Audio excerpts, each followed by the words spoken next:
Bonjour, bienvenue sur Impossible ou pas. Aujourd'hui, je m'initie à la géobiologie, donc je débute. Et avec ma copine Regina qui est ici, qui est en train de me filmer, je fais mes premiers tests. On a fait donc un test avant de filmer et on va vous montrer que ça fonctionne. Hein. Bon, je suis quelqu'un de sceptique, vous le savez, mais je peux vous dire que ça commence à m'intéresser et qu'il y aura d'autres vidéos sur ce sujet, donc la géobiologie, donc comment devenir sourcier et où trouver de l'eau. Donc apparemment il y aurait une veine d'eau donc qui serait en dessous ici, et que cette veine d'eau, bon, on sait définir la longueur. Donc il y a deux rives, hein, d'après ce qu'on m'a expliqué, d'après ce qu'on m'a d'après ce que j'ai lu, hein. Donc je vais vous montrer déjà comment ça fonctionne avec les baguettes. Donc c'est simple. Bon, les baguettes vous pouvez les faire vous-même, hein. Ici je les ai achetées, ça coûte une vingtaine d'euros. Alors voilà, on met bien ses coudes serrés, on tient les baguettes les plus droites possibles et il faut penser à trouver de l'eau. Donc est-ce qu'il y a de l'eau ici? Je vais avancer par petits pas.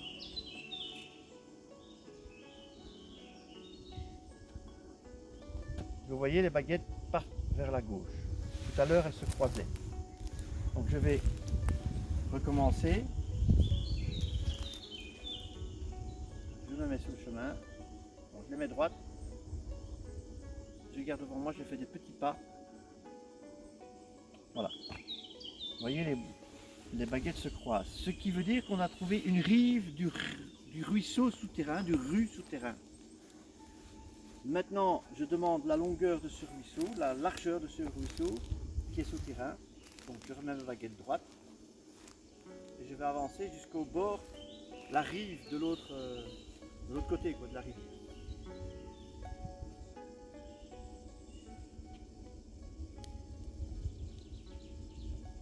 Et voilà, vous voyez. Donc il y aurait un ruisseau qui partirait, on a déjà mis un bâton, vous voyez ici, de là jusque là, jusqu'au bâton ici. Donc, maintenant, savoir la profondeur. Alors pour la profondeur, ça, je vais aller chercher mon pendule. Voilà, maintenant que j'ai mon pendule, je vais essayer de confirmer s'il y a de l'eau ou pas en dessous de mes pieds. Donc là, je suis hors du champ qu'on a trouvé, ou entre les deux bâtons, et je vais demander au pendule s'il y a de l'eau ou pas ici en dessous. Alors la réponse oui, c'est une rotation qui va vers la droite, et la réponse non, c'est une rotation qui va vers la gauche. Donc je vais poser la question dans ma tête, est-ce qu'il y a de l'eau ici en dessous de mes pieds? Et normalement on initie le pendule, donc on le fait un peu balancer et ensuite il devrait me répondre. Bon, voilà. Vous voyez qu'il commence à tourner vers la droite. Et je ne fais rien du tout. Le sens inverse. Sens inverse, donc il va par là. Bon là je refais balancer un peu et j'attends sa réponse. Est-ce qu'il y a de l'eau ici, en dessous de mes pieds? Vous voyez que la réponse est franche, non. Alors maintenant nous allons aller entre les deux bâtons. Dommage qu'il n'y a plus de soleil. Ouais. Est-ce qu'il y a de l'eau ici en dessous de mes pieds? J'initie le balancement du pendule.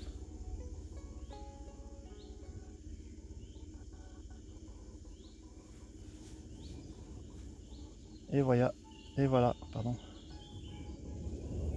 Vous voyez, il tourne bien vers la gauche, donc dans le sens inverse, hein, donc de tout à l'heure, donc dans le sens de l'aiguille d'une montre.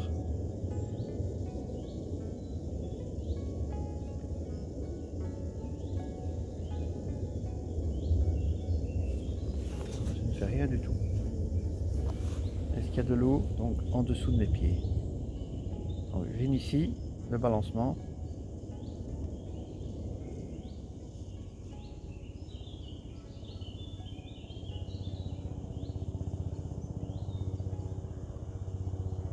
Ça y est, il y a les Men in Black qui viennent nous dire bonjour. Ils viennent nous surveiller déjà. Voilà, maintenant nous allons déterminer le sens du cours d'eau. Donc, toujours dans cet apprentissage de la géobiologie. Je suis débutant, c'est la première fois que je le fais. Donc, pour déterminer ce sens, je me suis mis, donc,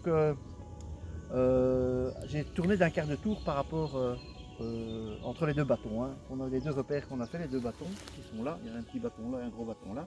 Donc, il y aurait donc une veine d'eau qui serait ici en dessous. Maintenant, je vais déterminer le sens avec les baguettes. Donc, normalement, les baguettes, si j'avance un peu, donc je fais comme ça, je recule pour avancer en fait. Je mets ma baguette et normalement, les baguettes devraient se croiser et ça veut dire que le sens de l'eau part par là, derrière moi.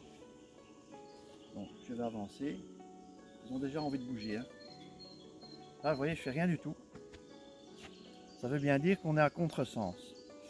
Maintenant, Regina va bouger, elle va se mettre dans l'autre sens. Il tourne comme ça. Voilà, je suis toujours entre la veine d'eau qui est ici. Et normalement, les baguettes ne devraient pas bouger. Donc, je demande le sens de l'eau. Et là, vous voyez, elle reste bien parallèle. On refait l'expérience dans l'autre sens. Je repars.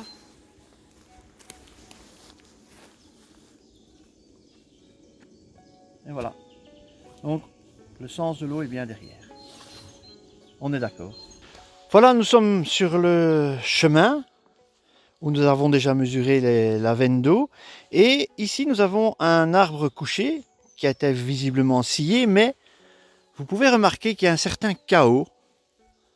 Donc, il y a plusieurs arbres qui sont tombés, dus au vent forcément. Mais on trouve que les arbres sont assez tordus et malades, comme celui-là. On a l'impression qu'ils sont un petit peu malades. On dirait qu'il y a eu un chaos ici. Et on a mesuré avec les baguettes. Et je peux vous dire que il y a des croisements ici. On a fait une demande, est-ce qu'il y a un croisement tellurique négatif ou une zone tellurique négative dans cette zone. Donc vous voyez ici les arbres sont tombés. Voilà. Bon, maintenant, c'est possible qu'on ait fait tomber cet arbre pour éviter que les vélos et les motos viennent par ici aussi. Ça, c'est une autre explication. Voilà, donc je reprends ma baguette et je demande s'il y a un courant tellurique négatif dans cette zone. Vous allez voir, les baguettes vont se croiser. Vous voyez? Et comme par hasard, arbre mort, arbre cassé. Probablement un point de foudre, parce qu'on dit aussi que sur les croisements telluriques, la foudre s'abat. Et quand la foudre arrive ici, ça. Allez, mais je continue, on va voir.